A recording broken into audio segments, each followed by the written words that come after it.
Председателот на Република Македонија Ѓорги Иванов денеска го изрази задоволството од успешно спроведените предвремени парламентарни избори на 11 декември, нагласувајќи дека не смее да се дозволи да не се почитува волјата на граѓаните.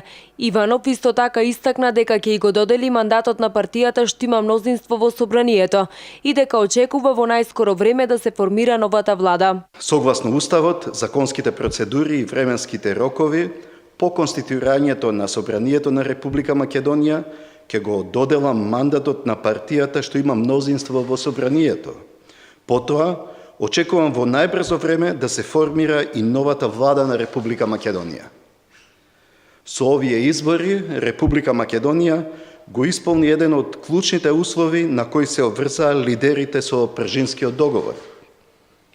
Очекувам, како што Република Македонија уште еднаш покаже исполнителност, Европската Унија да покаже доследност и принципиелност кон нас.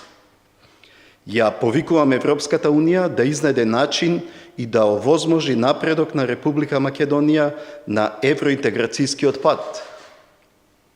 Како што сметав дека Република Македонија има капацитет да ги одржи овие значајни избори, онака како што поминаа, верувам дека овие избори ќе придонесат за крај на политичката криза и ќе представуваат почеток на национално помирување во Република Македонија. Председателот на Република Македонија исто така им честита и на граѓаните што покажа одговорност и излегува во масовен број да го остварат своето право на глас, како и на сите институции кои одговорно завршија својата работа и овозможија регуларност и кредибилитет на изборите.